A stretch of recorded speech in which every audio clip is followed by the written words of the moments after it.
In this video, we're reviewing the Airbnb IPO opportunity. I'm going to give you 6 pros and cons to help you make a decision on whether or not Airbnb is going to be a good long-term investment for your financial portfolio today, December 10th, as it comes out for IPO. Let's jump in. For those of you that do not know, I'm an Airbnb host. I've been doing so for 6 years. I have a deep relationship with Airbnb. I've seen a lot of their ups, their downs. I know people who work inside of Airbnb, and of course I get to experience all the pros and cons myself. Some of these 6 pros and cons that can be used to help evaluate whether or not Airbnb is a solid investment strategy for you are proprietary to hosts on the platform and people who work inside of Airbnb. So you're not going to get this content anywhere else. And if you want future content about Airbnb as you track it or stock it to make a decision on when and where to buy the stock or not, you should subscribe to this channel. There's going to be a lot of context for you as an investor. And we talk a lot about how to run Airbnb-based businesses here, but as the biggest YouTube channel about Airbnb that's not Airbnb, it's almost obligatory that we cover the stock at some frequency. So strap in, subscribe for more, and let's talk these pros and cons. Pro, number 1, Airbnb has far outperformed its own expectations since coronavirus, and they've outperformed the world's anticipation of the checkmark for travel since coronavirus. This has led to them having a better cash position, which will have a compounding effect on their performance and of course on the stock price moving forward. They raised $2 billion in April and May in order to survive coronavirus. And they thought that they would need that money to get through the winter, of course, into next year when travel would start to recover.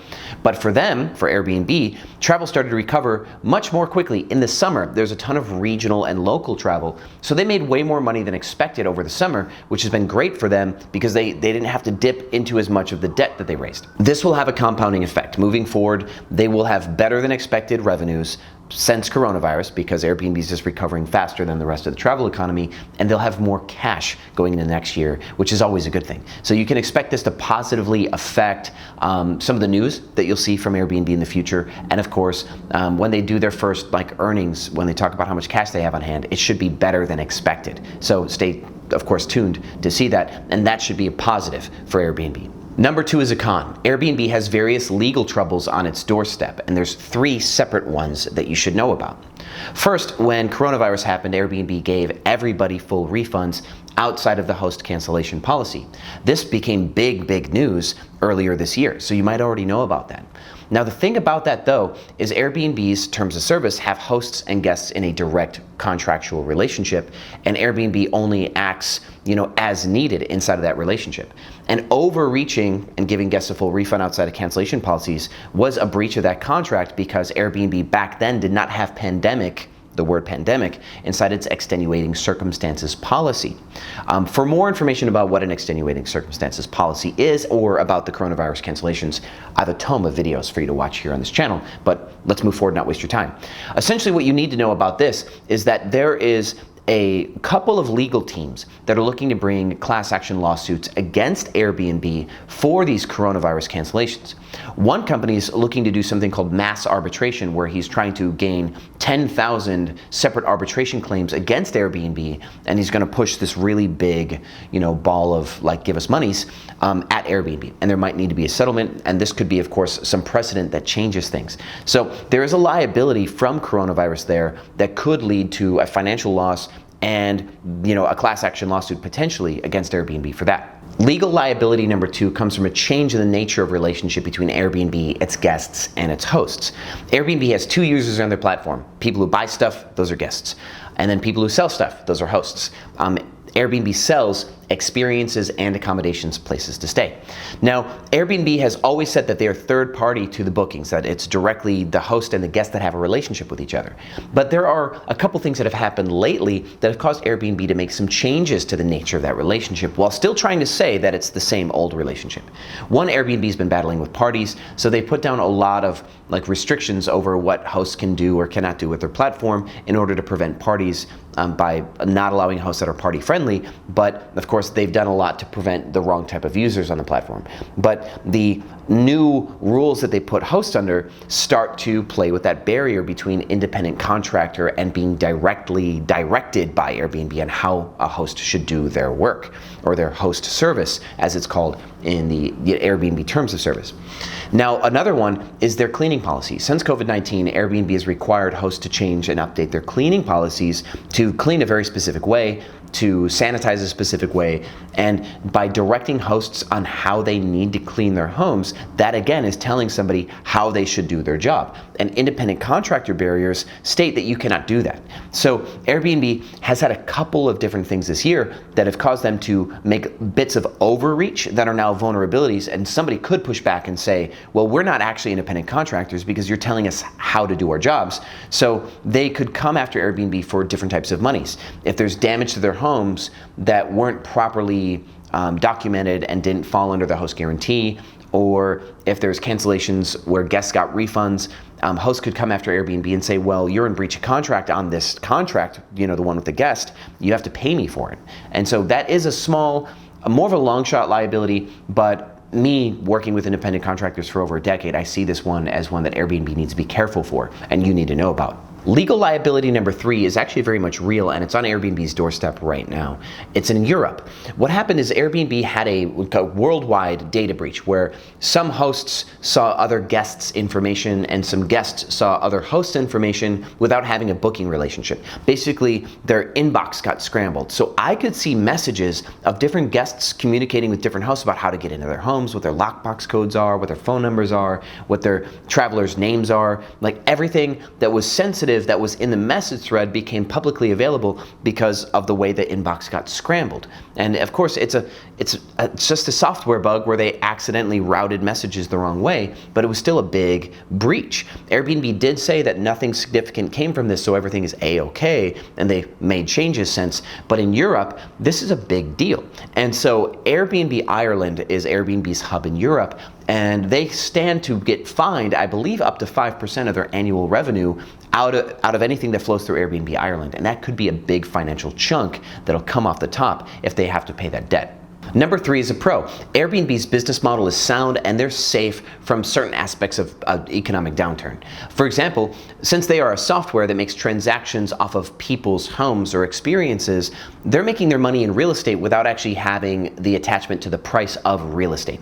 So if the real estate market crashes and people's home prices drop, it's not going to negatively affect Airbnb's valuation. In fact, it might actually increase the amount of transactions on Airbnb because homeowners who need to pay their mortgages might turn to Airbnb to make extra income to pay off their loans where they're upside down in order to not lose their property. So Airbnb may actually have something to gain from something like an economic downturn. And a lot of things are overpriced right now. I think a lot of people, that's my opinion, and there are cities that are ready for the housing market to fall. And when that happens, Airbnb won't have to suffer from that. So I think Airbnb is specifically well suited to survive what could be our next economic downturn based on its business model.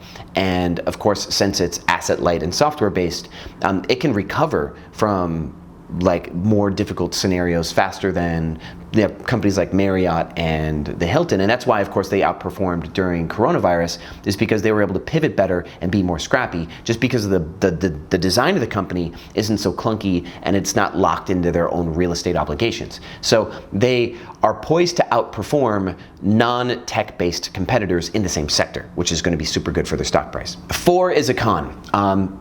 Everybody in the neighborhood hates Airbnb. We'll just put it that way. So I have over 100 properties on Airbnb, and there's not a single building that I have where there are not some angry neighbors nearby that do not like Airbnb and do not like the fact that somebody is using Airbnb to make money on a property. This is particularly more of a problem in single-family home neighborhoods like cul-de-sacs, suburbs, where people want to have a quiet family-style home and just live their lives, and then somebody rolls up, buys a 4 or 5 bedroom house, and next thing you know, there's parties every weekend. Now, Airbnb hosts do not intend for there to be parties every weekend, but Airbnb has had a problem with this. There was even a shooting 2 Halloweens ago, and 4 or 5 people were killed in California, and that's where this anti-Airbnb parade started to occur, because these incessant amount of parties on the Airbnb platform have really caused them to have a loss of goodwill in local communities. And they've of course tried to correct this, and they've tried to create focus groups, and they've got a panel of 15 different Airbnb hosts that are completely diverse, which is cool, and they're trying to find ways to get community leaders involved in communities to maintain that goodwill. But at the end of the day, there are still so many different groups that want to see Airbnb shut down because their little neighborhoods don't want to have Airbnb in it. So they are vulnerable not only to city regulations, like your typical stuff that you see in New York or like different cities in New Jersey, places that are increasing in their anti-Airbnb legislation, but every neighborhood, every city has groups of people that are trying to shut Airbnb down locally. That is a lot of fights to fight. And so Airbnb won't win them all. Airbnb may lose a good portion of them eventually.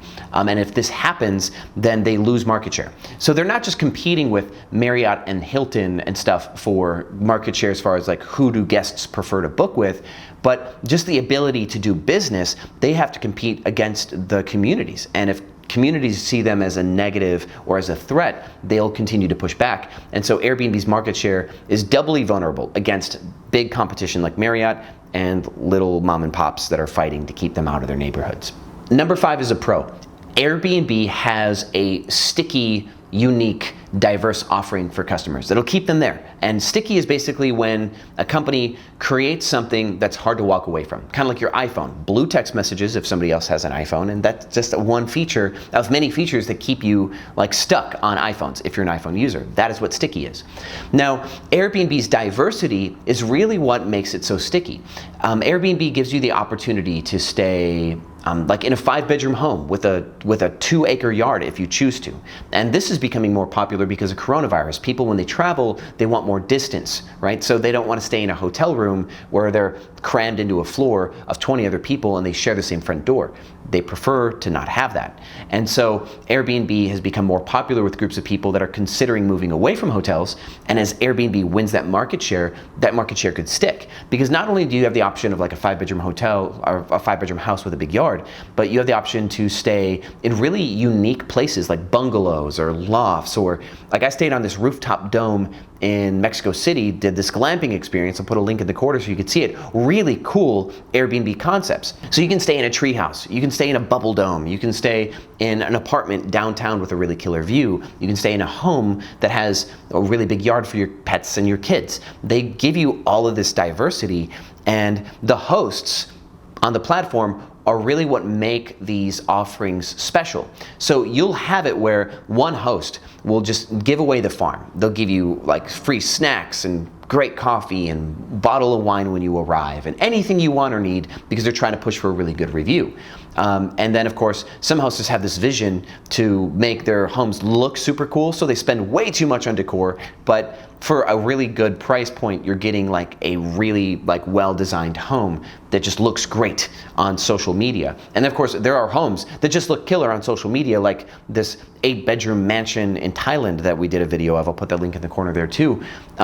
Like all of these homes have their own unique draws and the things that keep you coming back to Airbnb, because you never really know what you're going to get, like what could be in store for you as a traveler. And Airbnb's biggest competitors like Hyatt or Marriott or whoever that owns hotels have a hard time keeping up with this. And the reason why is because it's expensive to maintain a diverse portfolio. And if you own your inventory, it's super expensive to try to create different offerings that keep people coming back to you because you're diverse and like lush like Airbnb is. And so Airbnb will outperform its competitors because it maintains diversity, and as long as it can maintain its hosts' loyalty, where hosts prefer to use Airbnb as opposed to a different booking platform like Booking.com or VRBO, then Airbnb will always have that lion's share of diversity and will always be the incumbent. And that is probably one of the biggest things you should consider for Airbnb long term.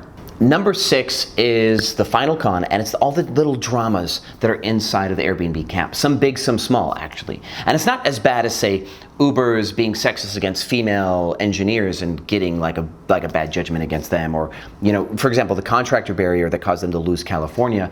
These are all kind of things that like Uber went through, and Airbnb will have a bunch of their own in time.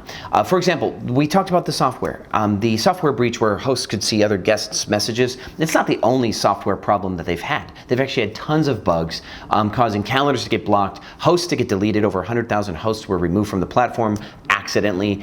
There have been situations where employees get kicked out of their Nova software and can't clock in for work and can't do their jobs.